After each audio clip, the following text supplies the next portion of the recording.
आप देख रहे हैं जय भारत टीवी।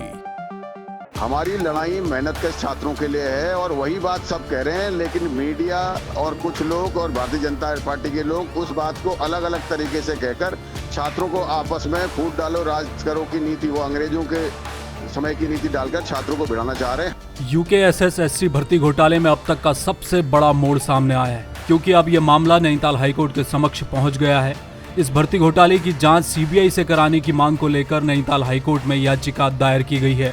खटीमा से विधायक और उपनेता प्रतिपक्ष भुवन कापड़ी की ओर से ये याचिका नैनीताल हाईकोर्ट में दायर की गई है। भुवन कापड़ी का कहना है कि भर्ती घोटाले में एसटीएफ की जांच पर भरोसा नहीं किया जा सकता, क्योंकि इस प्रकरण में कई सफेद पोश भी शामिल हैं और राज्य सरकार के अधीन होने के चलते एसटीएफ की जांच संदेह के घेरे में है।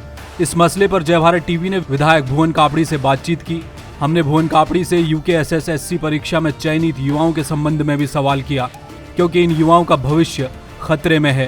सुनिए यूकेएसएस-एससी भर्ती घोटाले में सीबीआई जांच के संबंध में विधायक भुवन कापड़ी ने क्या क्या कहा है।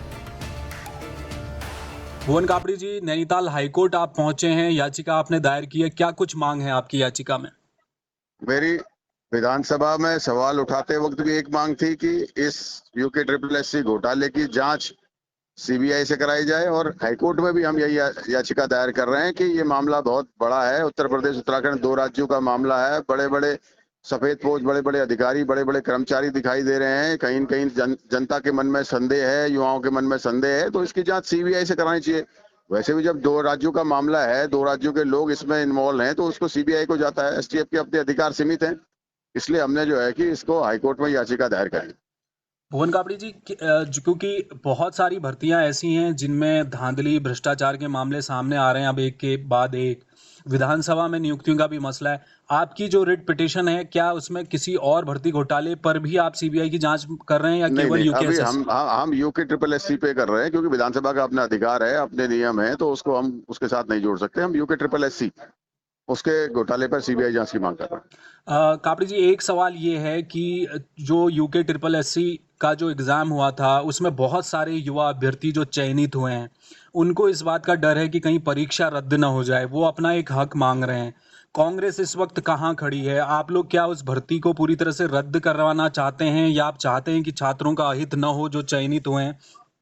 देखिए, हम सिर्फ एक चीज पे पहले दिन से खड़े हैं।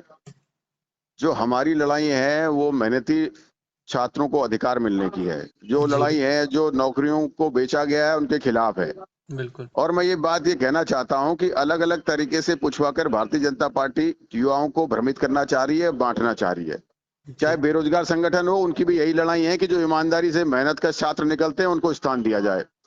हमारी लड़ाई मेहनत के छात्रों के लिए है और वही बात सब कह रहे हैं, लेकिन मीडिया और कुछ लोग और भारतीय जनता पार्टी के लोग उस बात को अलग अलग तरीके से कहकर छात्रों को आपस में फूट डालो राज करो की नीति, वो अंग्रेजों के समय की नीति डालकर छात्रों को भिड़ाना चाह रहे हैं। हम सब की लड़ाई जो ईमानदार मेहनती छात्र हैं, जो मेहनत करते हैं और परीक्षा निकालते हैं, उनके लिए है, और ये लड़ाई उन्हीं के लिए चल रही है। कब तक ये मामला सुनवाई में आएगा कापड़ी जी? हाईकोर्ट में कब मुझे सुनवाई? लगता है कि ये सोमवार तक सुनवाई में आएगी।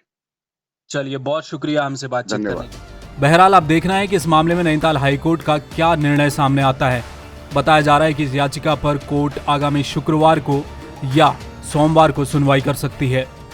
ब्यूरो रिपोर्ट, जय भारत टीवी।